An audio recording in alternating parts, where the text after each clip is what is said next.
के 4 बजे उठते ही आज हम एक ऐसी इमारत को देखने जा रहे हैं जो दो मोहब्बत करने वालों की निशानी है। आप थोड़ा बहुत तो समझ ही गए होंगे मैं किसकी बात करी। और ये जगह दुनिया के 6ठे अजूबे में आता है। यस, आप थोड़ा बहुत समझ गए होंगे, बाकी कोई बात नहीं, मैं आगे आपको एक्सप्लेन कर दूंगी। हाय, अस्सलाम वालेकुम, मेरा नाम है शबाना और मैं अपनी फैमिली के साथ आज सुबह के 4 बजे निकली हूँ घर से। यार ये भी ना एक अचानक से जो प्लान बनता है, बहुत अमेजिंग प्लान बनता है। आज मेरी दोनों माएँ हमारे साथ ट्रिप पे जा रही है, यानी मेरी सास और मेरी मॉम दोनों ही। ठीक है, तो हम जा रहे हैं आज दुनिया का 6ठा अजूबा देखने, यानी ताजमहल देखने, तो मोहब्बत करने वालों की एक निशानी को देखने, जिसको पूरे 20,000 कारीगरों ने मिलके बनाया था, वो भी पूरे 22 सालों में। यार कितना अमेजिंग है ना, सोचो एक बार कि हमारी आधी जिंदगी निकल गई यार इतने में। तो 22 साल में हमारी शादी हो गई, हम बचपन से जवान हो गए और हमारे मतलब क्या बोलूँ मैं।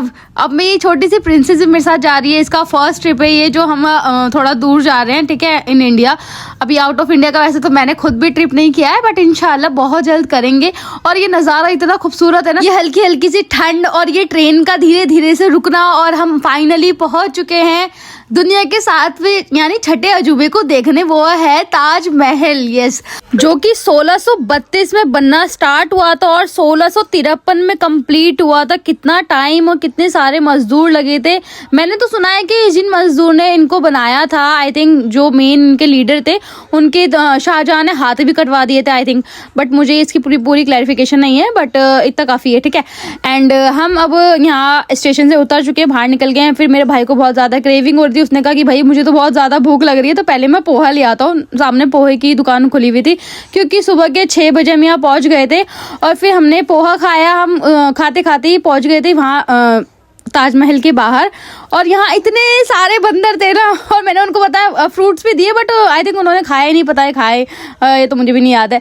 उसके बाद फिर हमें लगी थी बहुत ज़्यादा भूख, तो हम लोग, मम्मी जो है वो खाना बना के लेके आई थी घर से ही, तो उन्होंने कहा कि भाई मैं खाना लेकर आई हूँ तो यहीं पे खा लेना, अभी मॉर्निंग में तो इतनी सुबह सुबह कहीं खुला नहीं होगा, तो यही खा लेते हैं। ठीक है, एंड मेरे बैग में देखो कितनी सारी चीज़ें, लोगों के सामान, मतलब सबके बैग में, शायद लेडीज़ के बैग में यही होता है कि मेकअप का सामान होता है और पता नहीं क्या क्या चीज़ें होती है। और सबसे पहले हमें ये बोर्ड्स मिले जहाँ पे लिखा हुआ है ताजमहल की इन्फॉर्मेशन पूरा। ठीक है, और ये मेरा है फाइनल लुक। मैं तैयार हुई, यहाँ आने के बाद हम वॉशरूम में जाके तैयार हुए थे, क्योंकि हम घर से तो तैयार होके आए नहीं थे, ओनली बस ऐसी मुंह उठाया और चल पड़े। और मेरी मेहंदी का रंग देखो कितना प्यारा आया यार, मुझे ऐसी ही मेहंदी का रंग पसंद है, मुझे ज़्यादा काला भी पसंद नहीं है और बहुत लाइट भी पसंद नहीं है। मीडियम कलर जो है ना वो बहुत ज़्यादा अच्छा लगता है हाथ पे भी, और मतलब देखने में भी अच्छा लगता है, छुटने में भी ज़्यादा आसानी हो जाती है उसको। सबसे पहले हमने रेड फोर्ट देखा, रेड फोर्ट के अंदर से ही हमारी जो है एंट्री है। देखो ताजमहल अभी नजर आ रहा है, बट धीरे धीरे जब हम पास में जाते हैं ना तो थोड़ा ब्लर सा हो जाता है, और एकदम से ही उसको, मतलब वो जब नजर आता है ना तो वो बहुत अच्छा लगता है वो वाला सीन। अभी मेरा आगे आएगा तो आप देखना। और मेरे हस्बैंड को और मेरे भाई को पता नहीं क्या चुल लग रही थी, उन्होंने एक गाइडर रख लिया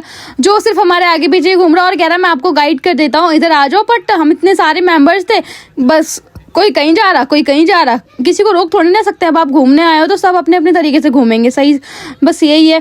तो अब ये है ताजमहल, देखो कितना प्यारा लग रहा है वाकई में यार, इतना ब्यूटीफुल लग रहा है। ये मैंने सुना है कि ये मॉर्निंग में ना थोड़ा लाइट पिंक सा शेड देता है, एंड दोपहर में ये वाइट कलर का हो जाता है और रात में सुनहरे कलर का नजर आता है।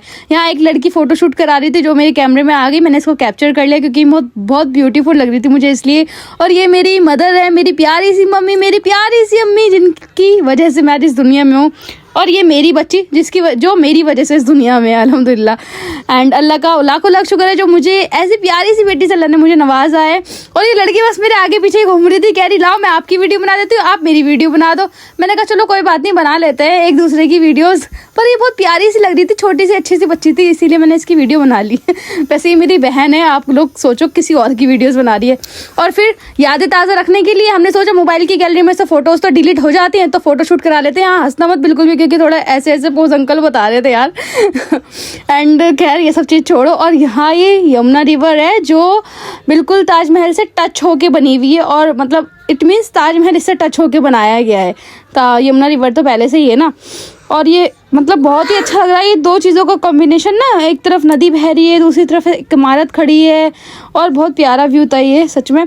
और सनसेट भी इतनी प्यारी निकली हुई थी, मतलब ना ज़्यादा धूप थी ना ज़्यादा ठंड थी, बहुत अच्छा मीडियम मौसम था। ऐसे मौसम में ही घूमने में मज़ा आता है, अगर बहुत ठंड होती तो भी ज़्यादा मज़ा नहीं आता, और बहुत गर्मी में तो भैया मज़ा आता ही नहीं है। मेरी बहन ने सोचा इसकी बहन तो छोटी है, इसलिए मैं अपने नेफ्यू को अपनी नीज से पिटवा देती हूँ, और बेचारा वो रोने लग गया, कह रहा मुझे मोबाइल दिखा दो, मोबाइल दिखा दो। और बस इस वजह से उसने कहा कि मैं मैं इसको पिटवाती हूँ कि ये मोबाइल ना देखे। हर जगह स्टार्ट हो जाता है यार, मेरा बच्चा तो ऐसा ही है। क्या आपका बच्चा भी ऐसा है जो हर जगह स्टार्ट हो जाता है, प्लीज़ मुझे मोबाइल दे दो, मोबाइल दे दो, मोबाइल दे दो। और फिर इन्होंने इस ताजमहल के गार्डन को भी अपना गार्डन बना लिया। इट मीन्स ये बैक साइड था ताजमहल का, जहाँ पे ये छोटी सी इमारत बनी हुई थी। इस इमारत का क्या नाम है मुझे ये नहीं पता है ठीक से। और फिर हम लोग बाहर आगे घूमने फिरने के बाद फिर मैं दिखा रही हूँ कि मैंने क्या क्या चीज़ें ली है। मैंने 3 ताजमहल लिए। बताओ, मुझे ताजमहल घूम के इतना शौक चढ़ गया है ना ताजमहलों को लेने का कि मैंने 3 ले लिए एक साथ। वैसे ये वाला मेरे हस्बैंड ने लिया था और मैं अंदर थी तो मैंने अंदर से वो दोनों ले लिए, और ये मेरे हस्बैंड ने बाहर से ले लिया। उन्हें भी नहीं पता था कि मैंने लिया और मुझे भी नहीं पता था कि उन्होंने लिया है। और फिर घूमते फिरते इतनी ज़्यादा भूख लग गई ना कि बस पेट में चूहे कूदने लग गए। फिर हमने सोचा कि क्यों ना हम होटल चलते हैं, किसी होटल में जाके खाना वाना खा लेते हैं। ये मैंने घर में आके मुरब्बे के डब्बे खोलते जो मैंने वहाँ पे बाई किए थे मेरे हस्बैंड ने, और ज़्यादा खास नहीं थे, बस ठीक ठाक ही थे ये मुरब्बे। भूख लगते लगते फिर हम पहुँच गए नवाब्स के होटल में, जहाँ तो भैया सोच से ऊपर थी इनकी बिरयानी। सच में इन्होंने सबसे पहले हमारे लिए टेबल अरेंज किया और उसके बाद हमारी पूरी फैमिली को इन्होंने बिग फैमिली देख के बिग टेबल अरेंज किया और वो सारी चीज़ें सेटअप करी इन्होंने। फिर हमने अपने फूड का ऑर्डर किया। वो ये मुसलमानों की सबसे पहली चॉइस होती है बिरयानी, बिरयानी, बिरयानी। हमने बिरयानी खाई और बिरयानी वाकई में यार लाजवाब थी, लाजवाब जिसको बोला जाता है। बहुत टेस्टी बिरयानी थी। वैसे किसी होटल्स में मुझे ऐसी बिरयानी मिलती नहीं है, बाकी अच्छी बिरयानी थी। ठीक है, बहुत मज़ा आया खाने में भी और मतलब टेस्ट वगैरह अच्छा था। हम तो सारी खा गए थे, बाकी लोग छोड़ देते होंगे बट हमसे वो छूटी नहीं क्योंकि हम मेंबर ही इतने थे और हमने इतना ही ऑर्डर किया था जो हम सब में पूरा हो जाए, ना ही कम पड़े और ना ही ज़्यादा पड़े। एंड अल्हम्दुलिल्लाह मैंने 7000 की अर्निंग भी करी थी, जो कि मैंने सोचा कि एक बार दिखाई दिया जाए यार, जब फ्री में अर्निंग हो रही है हमारी, कहीं पे घूमते फिरते हम अर्निंग कर सकते हैं तो क्यों ना ये दिखाया जाए। तो अगर आपको भी स्टार्ट करना है या इसके बारे में और इन्फॉर्मेशन चाहिए तो फिर आप मुझे मेरे व्हाट्सएप पे कांटेक्ट कर सकते हो। मैं कैप्शन में जो है वो अपना व्हाट्सएप नंबर मेंशन कर दूंगी, ठीक है। एंड अब टाइम था आगरा को अलविदा करने का, क्योंकि हमारा पूरे दिन का आज का ट्रिप बहुत अच्छा था। तो मिलते हैं नेक्स्ट व्लॉग में। लाइक करें, कमेंट करें, सब्सक्राइब करें, शेयर करें। अल्लाह हाफिज़।